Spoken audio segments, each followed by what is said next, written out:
Well, the time is 5:51. Thanks very much indeed for your company and your calls. We'll be going back to our discussion about the neo-Nazi rally here in London and what, if anything, should be done about it in just a moment or two. But first, let me tell you about a story making news this afternoon. A top scientist and Nobel Prize winner, a man called Sir Tim Hunt, has apparently told a conference that female scientists are prone to crying in laboratories.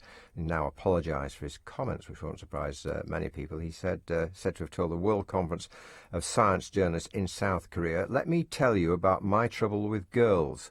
3 things happen when they're in the lab. You fall in love with them, they fall in love with you, and when you criticise them, they cry." Well, not surprisingly, many people have been outraged by that, but my next guest, Katie Hopkins, Sun columnist, I'm sure you know very well indeed, is defending him, and she joins me now in the studio. And incidentally, you can watch all this live on the website at lbc.co.uk right now.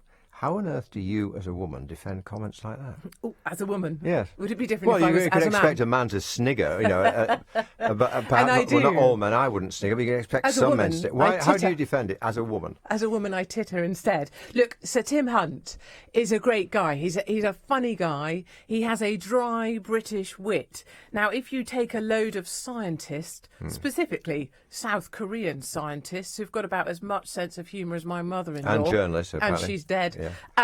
Then you're not really going to get much of a laugh back. But actually, if you read behind his words and you stop flapping your bingo wings and moaning just because you're a girl, you'll find that actually he was being quite truthful. You know, his point about falling in love not being terribly helpful is because he thinks it creates an imbalance, an unequal sort of playing field, and it disrupts the science. But it's said in disparaging tones, isn't it? I didn't hear it, but I mean, just looking at the quotes, you can sense it's said in a disparaging way, it undermining women. And he was trying to be, I think, a little bit flippant. He was asked to do a speech a few minutes before he was asked to get up and say something.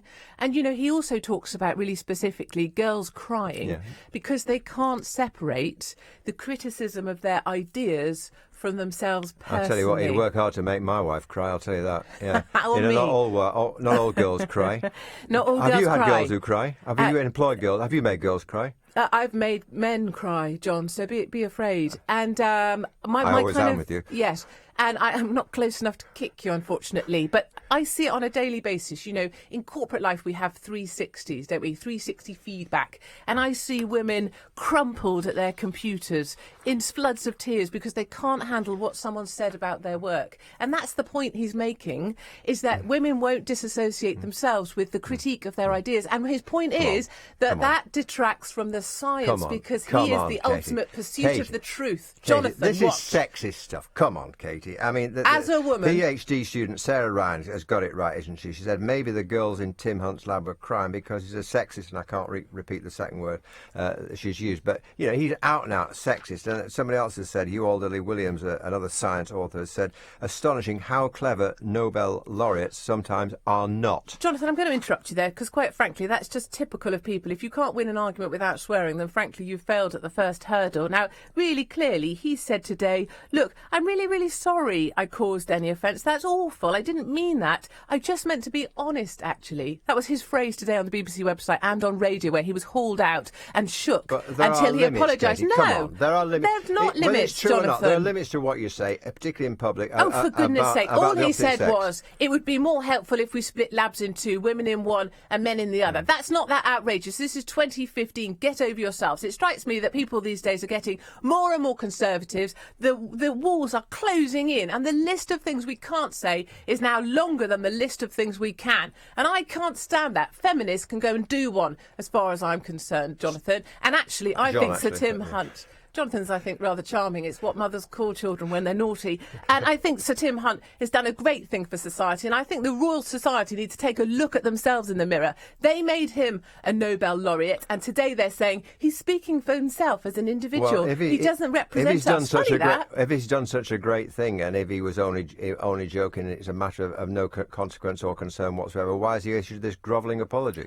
Because, you see this happen time and time again, don't you? You see it on Twitter.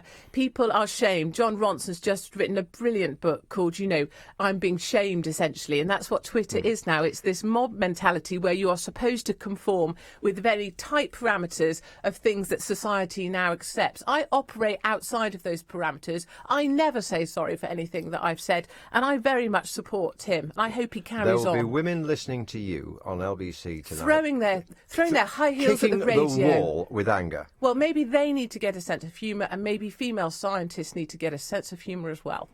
Katie, thank you very much indeed. Jonathan, my pleasure. Nothing if not entertaining.